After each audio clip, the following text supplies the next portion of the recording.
Y'all, welcome back to Kentucky Fried Wargaming, where two guys who aren't qualified to talk about anything decide to talk about a game with hard math and chance. I'm Joe.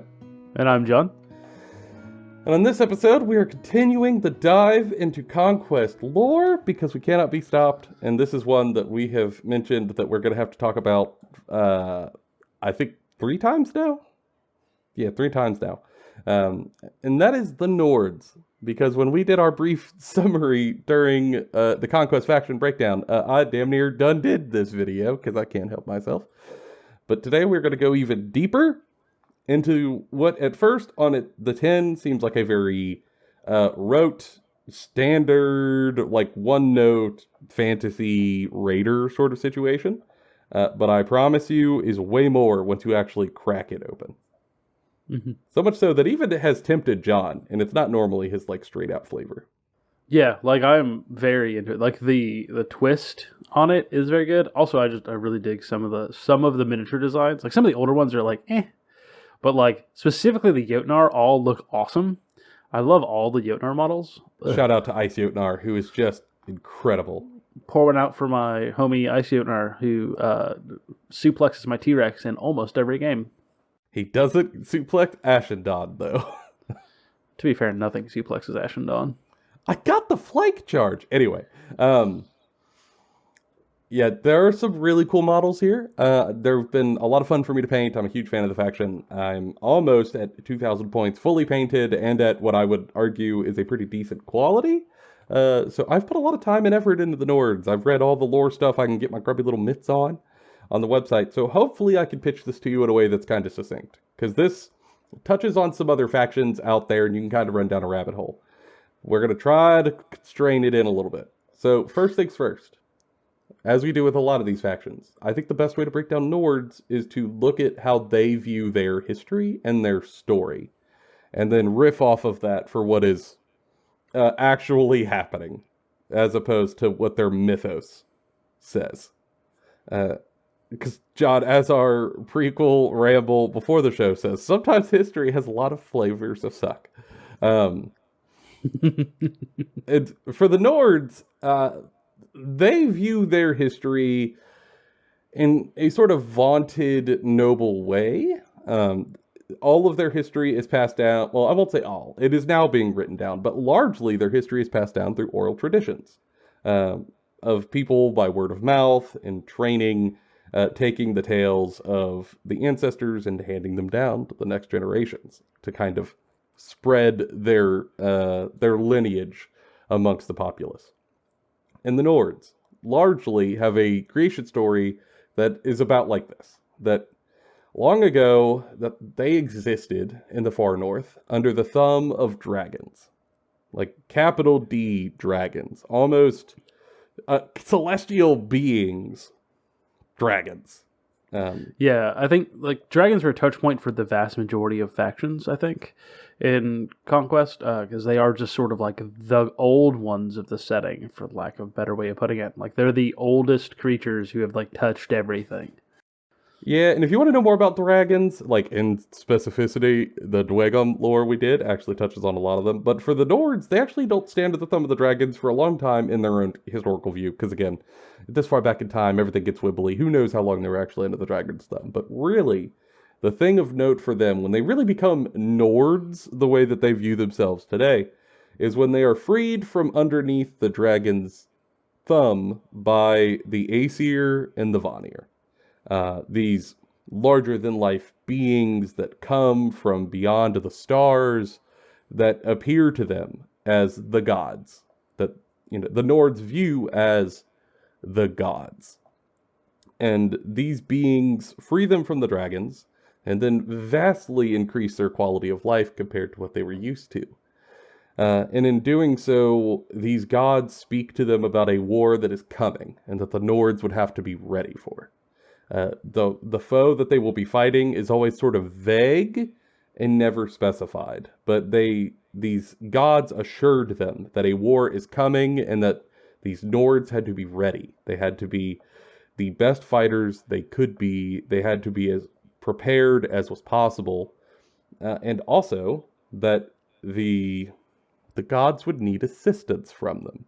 which is why, in the moments of their final breaths, those who are incredibly strong or incredibly courageous or incredibly cunning would be found by the gods and taken to what they call the world tree, Yggdrasil, a literal colossal tree that they grew out of the ground in the frozen north. And these warriors, in their final breath, would be taken there to Valhalla, where they would wait to help the gods fight in the final battle that everyone was waiting for, known as Ragnarok. This is sounding real familiar, like real. Yeah, John, I see you having a lot of looks over there, a lot of shifty eyes happening. I've watched the History Channel Viking show once or twice. Like, I kind of know what you're talking about.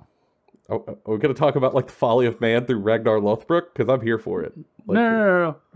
Tell me more about the Einenjar? Yeah. Einherjar. Yeah, like, let's be honest. Like, Ragnar was kind of cool when I was younger, but now that I'm older, I'm really like, damn, Floki had it figured out. Like, let's be weird in the woods with, like, your cool, pretty wife or whatever. Like, make boats. Be odd. I love this.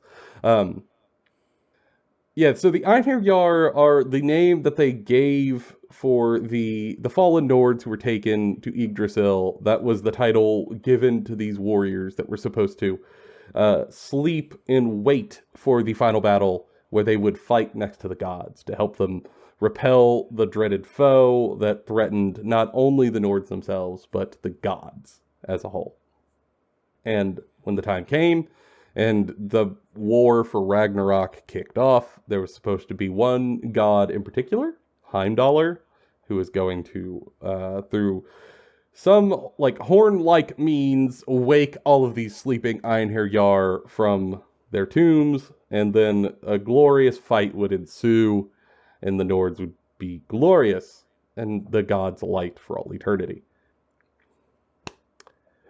That don't happen. That don't happen none at all. Nope. And it's probably for a reason most of y'all could probably guess.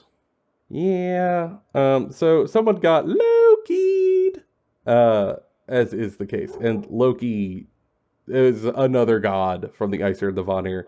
So it's said, betrayed them, killed Heimdallr, to where there was no one to awake all the Einherjar. The soldiers were left sleeping. The gods were caught unaware. A terrible battle ensued that really most of the humans could only scatter from as the gods were put to the sword or put to the flame. Yggdrasil burned from the ground up and was destroyed in almost every way. It was a terrible, terrible loss, and when the gods were dead, the Nords were abandoned. And for them, this is the core of the Nords, is that they are living in their apocalypse. That Ragnarok is not something that is coming, it happened, and we lost. And not only did we lose, we didn't even get to fight in it. Not truly. All of our best and brightest never even showed up to this fist fight. When that happened, the Nords entered into essentially another dark age. Down from the mountains with no gods to protect them, the Jotnar came. You can think of them as giants, like the big frost giant, or the ice giant. Mountain giants, sea giants. These giants came down and killed or enslaved all of the Nords that they could get their hands on. Many were left in sort of slave camps for who knows how long. Others became nomadic and essentially tried to use magic of snow and ice and water to obscure their movements to stay ahead of the Jotnar, little pieces at a time.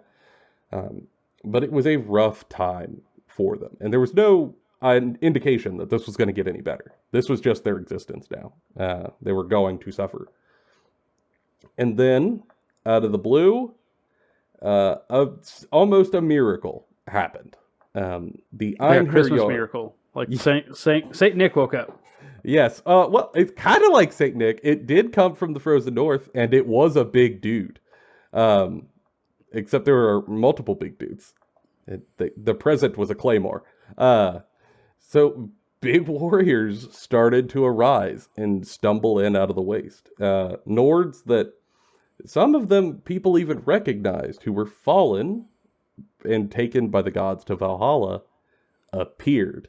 They were far larger than they were when they were alive. They were absolutely corded with muscle masquerading, well, like steel masquerading as muscle. They were all yoked, they were all feral and almost unstable, but that made for an incredible fighting force to kick the absolute lights out of the Jotnar.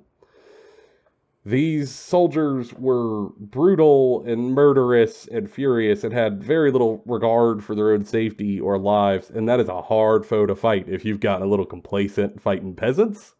Yeah. And especially when they're coming out the woodwork and you have no idea what their goals are. Ain't no coffee. They just woke up. They are ready to go. Yeah, by God, they're just ornery as hell. They're ornery as hell, and I love that for them, truly. And in a war that lasted who knows how long, many, many years, and cost who knows how many lives, the Nords were freed from underneath Jotnar rule. So much so that the Jotnar, I guess, we don't know if they breed more slowly, you would assume so, but they couldn't take the losses that they would sustain to have these humans. It just wasn't worth it. Some of these Einherjar that had awoken from their slumber made a deal with the Jotnar to sort of work together at a distance, and to, define territories. That was no longer a huge threat for the Nords, and they got to exist how we know them now, as a society in the far frozen north, led by either incredible Jarls who have managed to survive in this frozen wasteland, or Einherjar who either haven't died in this war, have not gone insane from their blessings of the gods, or mutated out of control through, again, unsavory means. John, you have a look, though, like you don't believe me in my tale. I don't. I think you're full of shit. I think there is something else here. Very cool. Very cool. Very cool. Note to self, never talk religion on the show again. John's a dick. So John, tell me what actually happened, I guess. So, it's all a lie. What? Yeah, so, like, in the Nord's defense, what else are they supposed to believe? Like they got convinced this for decades, for like centuries, that this was their life and this was their everything. But really, in the background, what this was a Spire and Weaver's plot, right? Spires exist in this backstory of almost every faction, and Yggdrasil was created by the Spires and Weavers working together. Like, sort of like subsects of both Spires and Weavers got together and made their own special Spire tower called Yggdrasil up in the frozen north, and they wanted to have their own dominion. And they saw these like humans that are started worshiping them as gods, and were just like, all right, this works for me. Cool. We can make this work for us. Yeah, that'll be all right. And then they saw that like the old Dominion was rising in power and creating Haslia and all that other stuff. And they're like, oh, wow, that's going to be a problem specifically for us. They're going to come for us. We're going to get attacked. What do we do? Well, these people worship us as gods. What if we start taking some of their warriors and like making them into like weird experiments to make our own shock troops? Because we're Spires and Weavers. We do weird stuff. And so between a mix of the biomancy and It's flesh crafting and life crafting is the way they're described.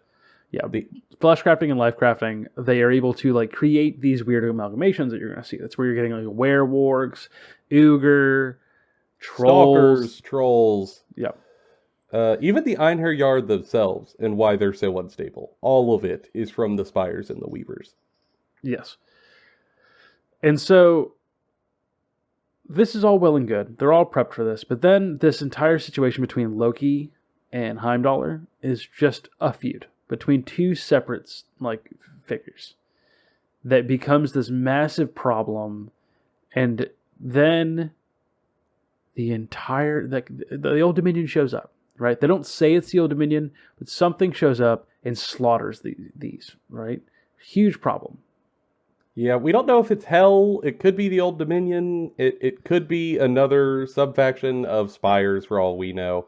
Currently, I don't think it's said. Yeah, it's not fully confirmed yet. We do know that like there are survivors, and they may be the ones who are making the Hell faction to come in the future. based on some of the lore stuff that's been written. But it's not 100% confirmed, right? And that's where we sort of diverge, right? And then all of these Ayanyar that are waking up, like all these weird monsters, have been the people have been convinced that they're these like chosen perfect warriors, and they themselves are convinced they were chosen perfect warriors when they got put into stasis.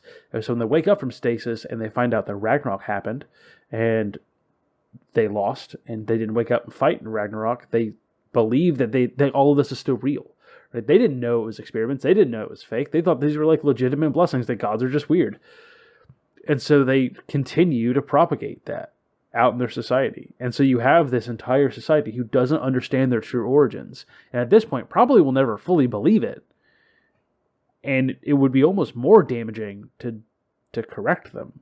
Well, I mean, Doug from 2 Plus Tough, poses a great point that it's hard to convince someone that this is all bull when you are looking at an 8.5 foot tall, yoked monstrosity of a man that is an Einherjar. It's hard to argue that the Einherjar don't exist. You're like, yoo-hoo, that guy. How do you argue against that? It doesn't, it's the old saying of science so advanced it appears to be like magic, right? That's what this is. It is a bunch of people who, for any lack of reasoning of what life crafting is or flesh crafting is, be like, oh, well, this is just magic. These are just gods doing god stuff. Of course they're blessed. Yeah, and really the interesting part is that none of these experiments were meant to be left. They were supposed to be cultivated over time in a very sort of delicate way, as the spires do, to get maximum, not to protect the experiments themselves, but to get the maximum effect that the spires wanted out of their troops for the least amount of effort. However, when they died, they just left them there because, war happened. So they're waking up uncontrolled, and also they are now breeding, because as you would expect, people have gotta repopulate. It's gonna happen. So now these experimental genes are all over the Nord population, and that's how you end up with, some of the offshoots that we see now. Which in actuality, they think is the blessing of the gods, but is a sort of revolutionary combination of flesh crafting and life crafting that is sustainable in a population, that can allow a body to mutate in response to subconscious impulses and beliefs, to maximize sort of mutational or evolutionary branches to what they would expect as an inbuilt way to ease the bridging of that experience, which could otherwise be monstrous, to make it a little easier to increase your chances of success with a potential patient. Which is why a lot of this stuff lines up with their cultural beliefs, because it is kind of guiding some of their mutations. Which again solidifies their origin story in their own cultural zeitgeist. Mm-hmm. And it's amazing. And the duality is kind of what has to be kept in mind when you talk about the Nords in the modern setting, because that's really the big stuff for what makes the Nords Nords. You have to understand what they believe their history is, and then what their actual history is, and then to see the interplay between those when you look at their modern existence in the setting, to see how all of this is sort of is referencing back to that origin. Which is really where I want to dive into now, because a lot of these factions are really cool. I like the origins pitch for this. I was into Nords on that pitch alone, knowing nothing about the modern incarnation. But I do think it is modern Nords are even cooler. I think it is probably one of the strongest origin stories for Conquest factions. I think all of them are fairly unique and interesting, but I think the Nords one is it takes a thing that we do know, right? Most people know of the northern barbarian trope in fantasy, and kind of turns it on its head and makes it something very interesting, unique. And then I think they follow through with it in the modern sense too. With the modern Nords, they just take it even further to explore what that's like in a setting with things like the 100 Kingdoms, which are these fancy knights, or orcs riding dinosaurs, and like dwarves that shoot guns and have like ride giant drakes, or like sorcerer kings, which are djinn and sorcerers riding djinn. Stuff from Very the elemental scripted. plane brought here. Yeah, lava men. And that's just the smallest of them. We'll get to that later. That's another video. God, that's another video.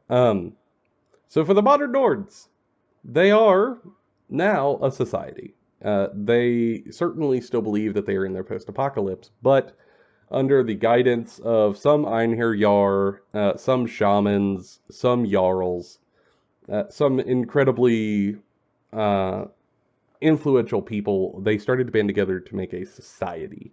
The Nord society as a whole in the far, far northern reaches of the map, as you would expect. And they're pulling it off, but it is rough to make a society in this area. I mean, truly, like the frozen north has ice, beasts, and ancient monsters lurking in the shadows trying to eat you. Some of which are not magical, but some of which that are. So the number of fresh hells that could be birthed to destroy you and your livelihood on any given day is just multitudinous and ever expanding, which wonderful. Really good for a budding society to try to get a foothold in. I love this. But they've managed to pull it off. Just sometimes you have staggering casualty rates. And this also leads to them doing their primary job and why most of the factions in the setting know them. You know, as you would imagine, these aren't a very wealthy race in the lore. They don't have a lot of acclaim. They don't have a lot of fame. They certainly don't have many resources to go trade with people. And you also imagine they don't have very many supplies to even eat because farming in a place like that would be incredibly difficult.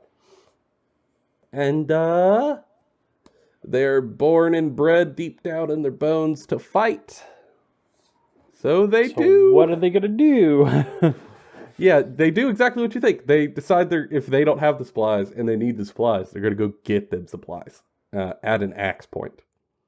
Yeah, they're just going to go raid. And they're going to even take over some of the northern parts of the main continent. Like, we've seen that in the lore where they have, like, established some footholds in, like, the northern Hundred Kingdoms areas and, like, the northern wastelands and are, like, skirmishing with Radrun.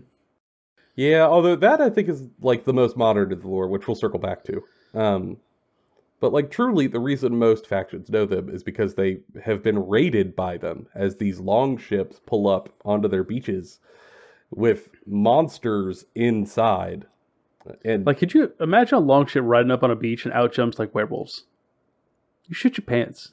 Not just werewolves, but some big old dire wolves, and then 2 giants and a werewolf with a claymore, all led by some like old magic wizard man casting ice spells. That's a bad day. That's a terrible day if that's your village. That's a bad time to be a normal dude in this setting. You'd be like, you know what? Call the Ashen Dawn, please. God, call them down. I'm so dead. And these tales of these raids is how the Nords started to become known to the other factions. Because for the Nords, it is their way to make up for the shortfall of the resources that many of the other factions have. And it is deadly to attempt, and while trying to do these raids, an incredible number of Nords die in doing so. For many of them, they just die on the way trying to actually get somewhere to raid. You have to cross these incredibly icy oceans where you could easily starve or freeze to death, even being as tough northerner as you are. You could also have your boat sunk by any number of sea beasts or storms or icebergs and flotsam that could then send you drowning into the icy drink. And then once you get there, you could be killed by dinosaur-riding orc people, paladins blessed by a god, undead zombie nightmares, spires that cause people to explode from the inside out using their own flesh crafting. Like, there's a lot of ways to die on a raid if you're just chattel. There's a lot of ways to die in Ea. Actually, now that I think about it. Yeah, it's a rough place, and even if you survive whatever injury you get, you could just die of infection on the way back. Like it's rough. It's rough. However, if you survive one of these raids, you could come back incredibly wealthy. And if you survive 2 raids, 3 raids, you could have your whole career set immediately. You could end up being picked out as a chosen by one of the biggest leaders in the whole land, and now you're set for life as like part of his honored house guard. Hell yeah, I went on 3 speedway runs and I ended up getting enough Bitcoin to buy myself a house. It's like a millennial dream. Yeah, John, to quote me, actually, John, we cannot roll up to the Speedway 3 belong boats deep. Like, it's just not at 3 a.m. Yeah, it's a high-risk, high-reward maneuver, and you can understand why a lot of people would want to do this. Some of them for the glory, some of them for the fun of the violence, some of them hate it, but feel like it's the best way to support their community and their village. It's very fantasy. It's very over the top. Certainly. Like, the boats are full of werewolves and stuff. Don't get me wrong, it's very, very magical. But at its core, it's a relatable sort of tale that I think historically any number of cultures could be drawn from as cool inspiration. However, much like with the 100 Kingdoms, there's some political strife happening within the faction. Which, Yeah, John, you were talking about, we like, would know old... nothing about following last week's episode. Yeah, I mean, because you were talking about, like weird wizard dudes with throwing ice powers at people. Yeah. Like Iceman from X-Men, but, like, old. Yeah. Something like that. Those are the shaman. The shaman. They are seen largely as like wizened old men. Obviously, they can't all just be old men. Like, they don't come out of the womb old men. No, all shamans, old, just old dudes. Sorry, Like, you learn magic, you become old. I don't make the rules. But yeah, these shaman...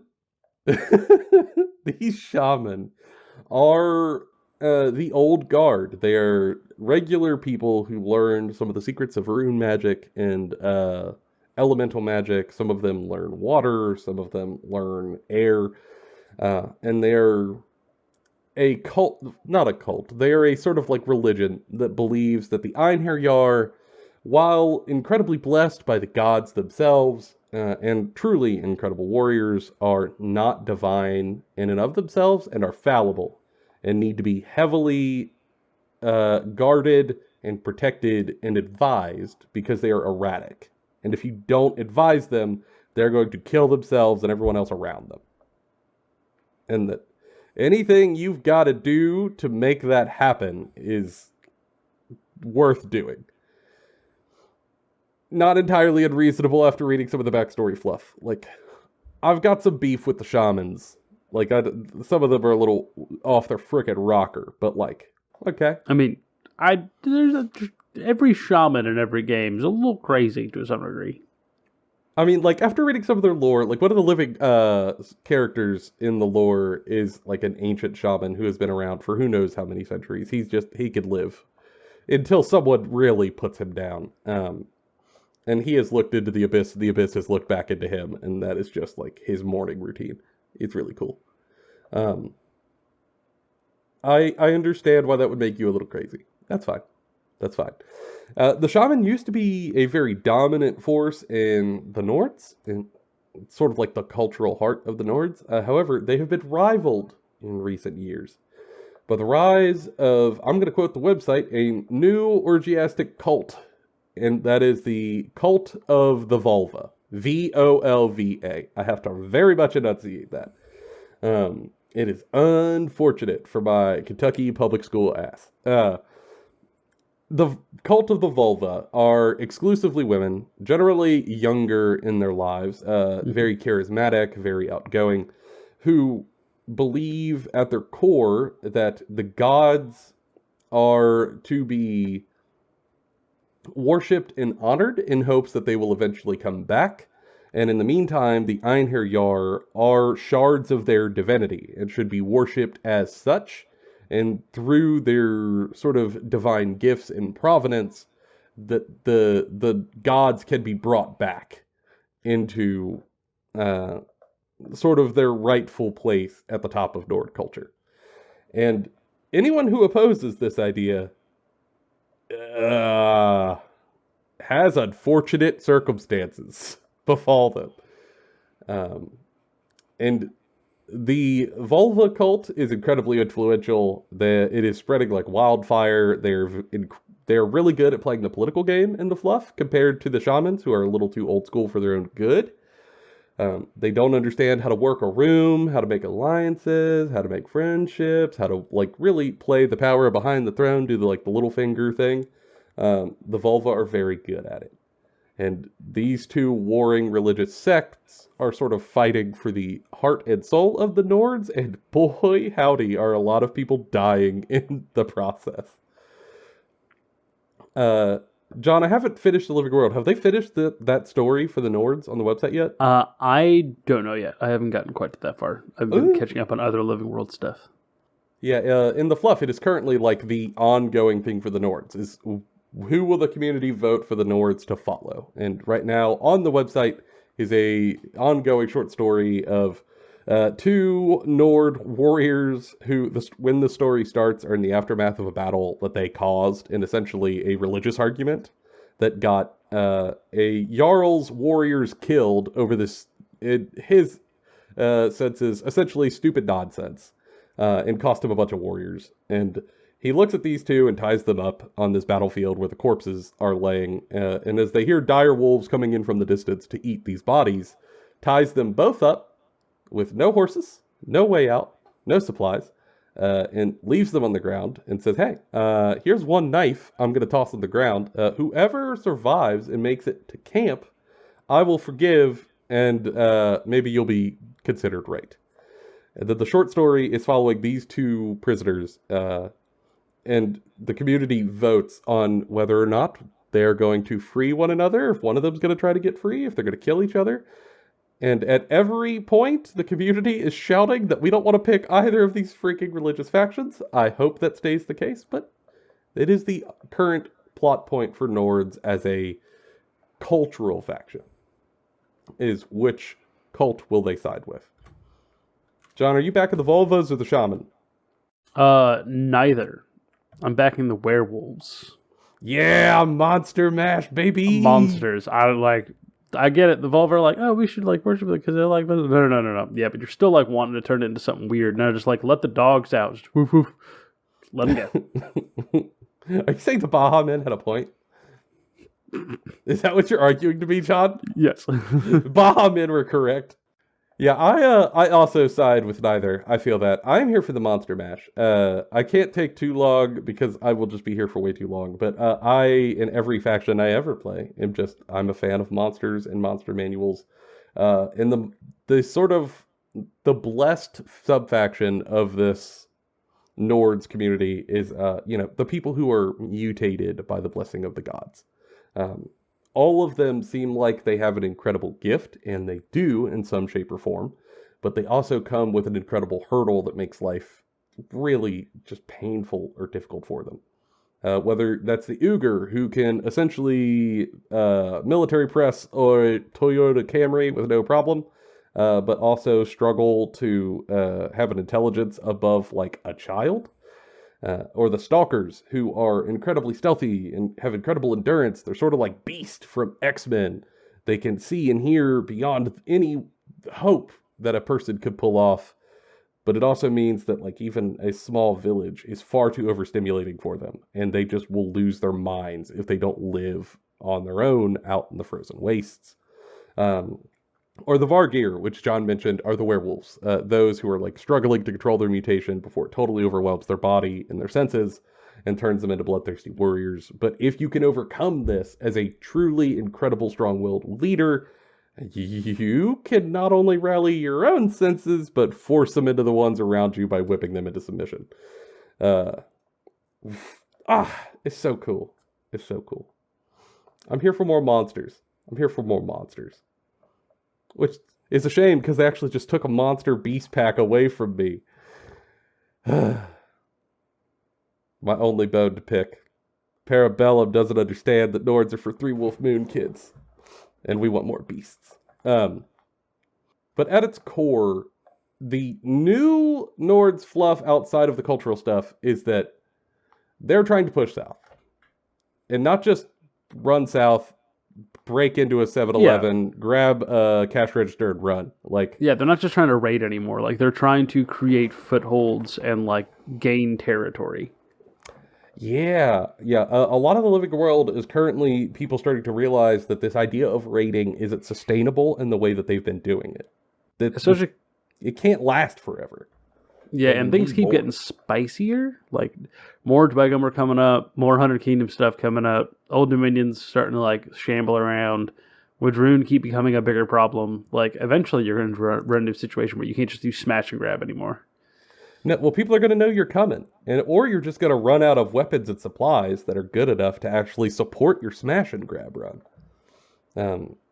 If you catch people unaware and you get a little lucky, you keep this up for a minute, but people are starting to get wise. And also, the leaders of the Nords want more. Mm-hmm. They just want stability. So now, the current fluff as it stands today, it is unresolved. We do not know where this is as of recording in late February 2024. Is that the Nords are trying to get a foothold in the north of Aya's main continent, and also push out into the wastelands, the northern wastelands, where currently the Wadroon reside, in hopes of finding new land that they can actually call a home that is sustainable rather than a frozen wasteland, and maybe even make some allies. True political allies. Yeah, there's a Living World story that has like some Wadroon and Nords working together to fight Dwegum, which was voted on that they would actually help each other despite them kind of despising each other. So that's super interesting. Curious to see where that goes. I love the idea of friends.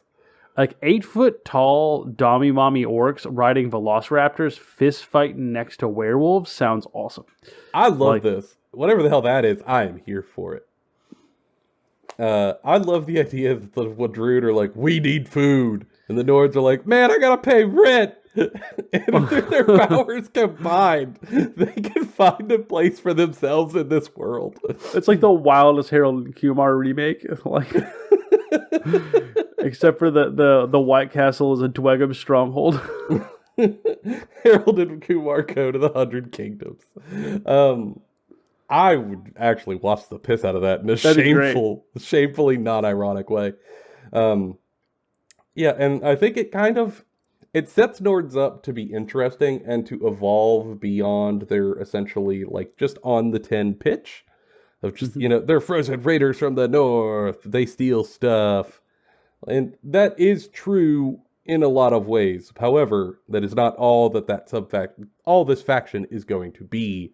There's room for a lot more nuance in between, and now they're trying to evolve into something new, which I think is really cool. And I think it's a thing Conquest is consistently good at doing, is having a hell of an elevator pitch, but not getting stuck in your pitch, and not being afraid to evolve beyond that in really interesting ways.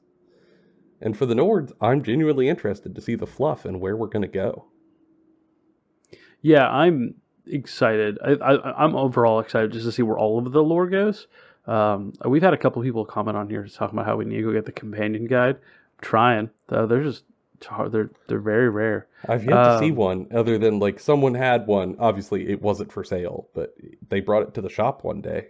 That's all the time I've seen with it. Like, I found a couple on eBay, but they just seem overpriced. And, like, I'm waiting for Conquest to come out with another companion guide. We will click buy as soon as it comes out, and we will talk more about it. Because this lore is fascinating. Like, it's very good. Yeah, and for me, anything that will let me do a monster mash, I'm generally down for in war games. Like, if I could put a big monster on the table, I'm here to put big monsters on the table. But my favorite type of big monsters are big monsters that below the surface are just like dripping in a humanity that is probably not going to be seen. Yeah, like the tragic monster. That truly there is a lot more under the hood that, even if nothing else in the setting is going to see it, that's fine. I just want to know it's there. And for me, these monsters have it. They're not just dum-dums, or they're not totally locked in their own personal hells. It's just someone's got to bolster them to be able to come above it. And I love that. Also, it makes me hate the Spires even more as a wonderful antagonist. Yeah, everyone hates the Spires. Even Spires hates the Spires, or else we wouldn't have so many problems with the Spires. And the Weaver Court. Hey, the Weaver Court are perfectly fine. We just did a lore. We are currently doing a lore video about how they mutated a whole species.